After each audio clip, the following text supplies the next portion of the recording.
Hizo formalmente, le pedimos por favor, Richard, que se pueda identificar e indicar su número de cédula de identidad.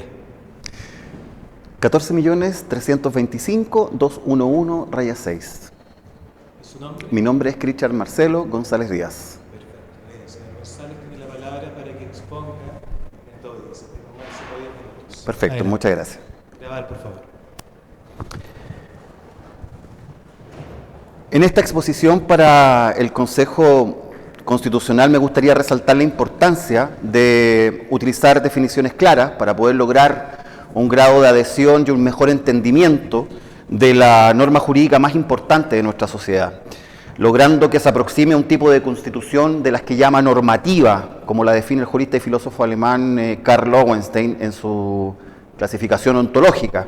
especialmente en los elementos fundamentales que conforman al Estado y las instituciones jurídicas a las que se hace mención en una norma fundamental en general. Y en primer lugar aprovecharé de ejemplificar lo referido, esto de la necesidad de tener definiciones claras, concisas, aprovechando además de definir algunos elementos mínimos que pueden componer a un Estado, por ejemplo, un elemento humano, un elemento espacio-territorial y, por cierto, la soberanía o el elemento poder, como se le conoce dentro de la teoría del Estado.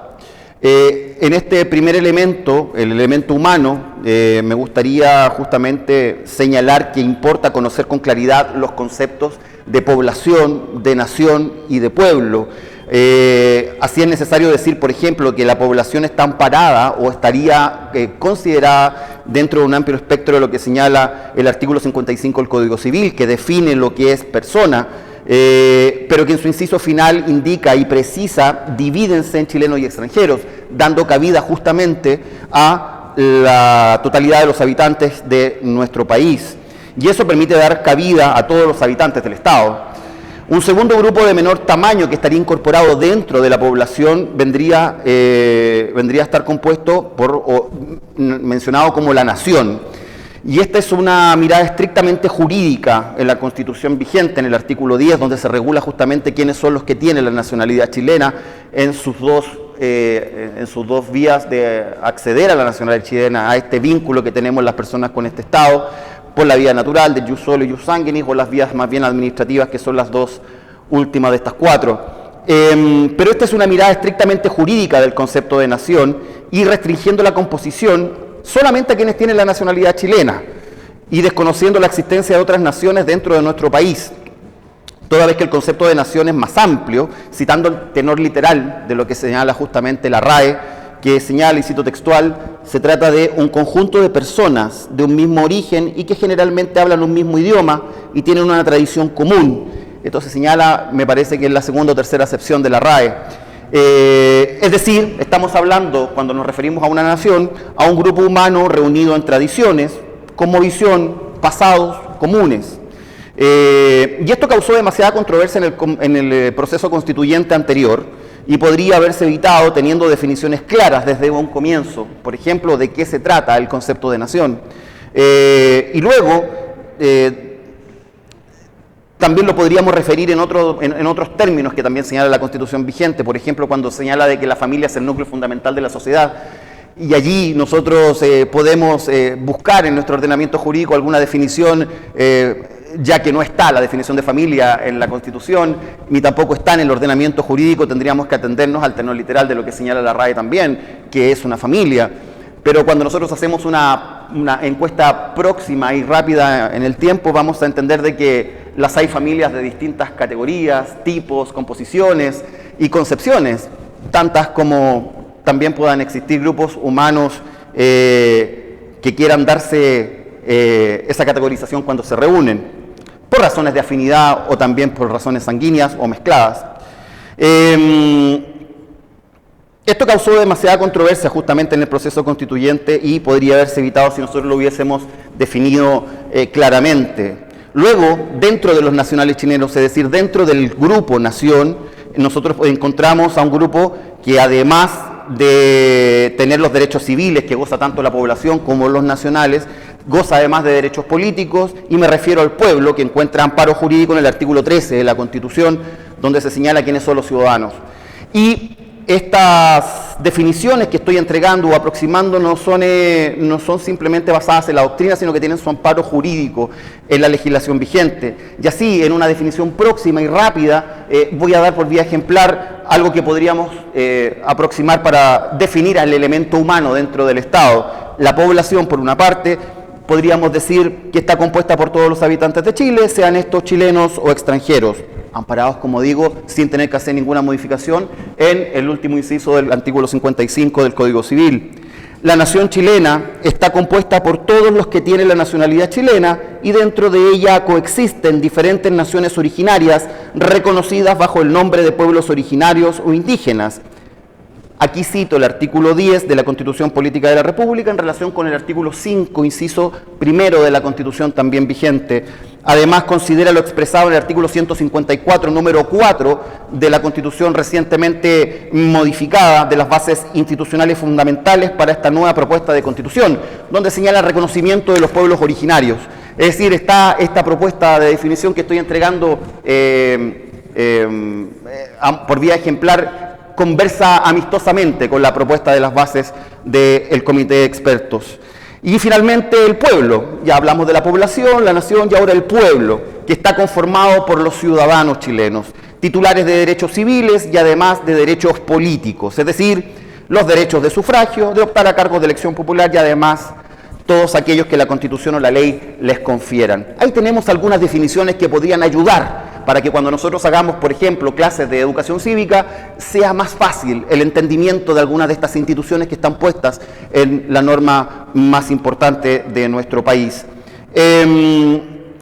Insisto, yo estoy dando por vía ejemplar algunas de las cosas que también quería presentar a este honorable consejo, pero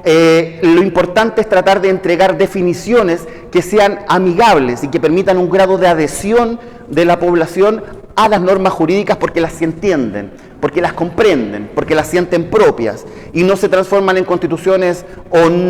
normas jurídicas más bien nominales, como la señala el mismo Lowenstein y, por supuesto, muy alejadas de las normas semánticas que el mismo Lowenstein señala en su clasificación ontológica. Finalmente, para dar mayor sustento a estas definiciones de pueblo, de población y de nación,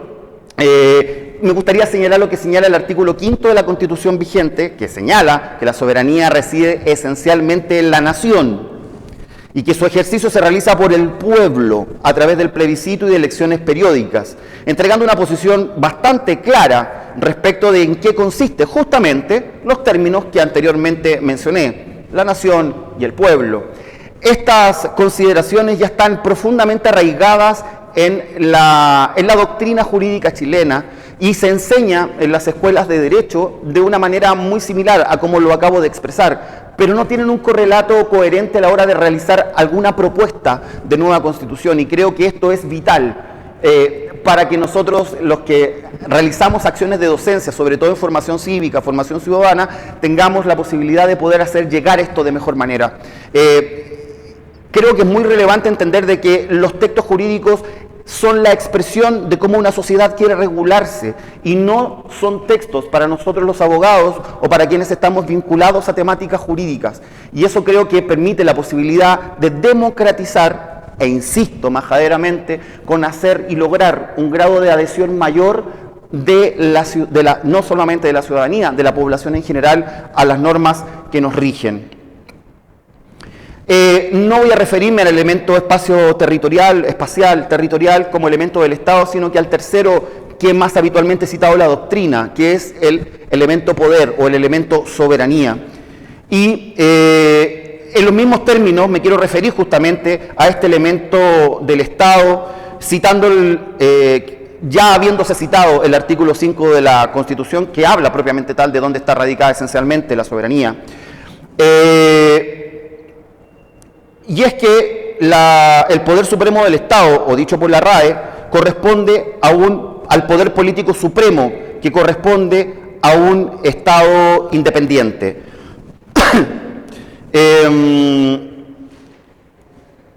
Y allí me gustaría decir de que en realidad el concepto de soberanía está tomado simplemente o cuenta como si hubiesen tres poderes en el Estado, cuando en realidad lo que existe es un poder que es un poder supremo, que es dividido en cuántas funciones tiene efectivamente el Estado. De esta manera no tendríamos solamente 3 poderes en el Estado como el poder legislativo, ejecutivo y judicial, sino que tendríamos 3 funciones primordiales o principales, que serían justamente la de gobierno, la de legislar y la de la administración de justicia. Para finalizar, solamente indicar de que sería óptimo que nosotros pudiésemos entender y explicar que la soberanía radicada en el pueblo se entiende como el poder político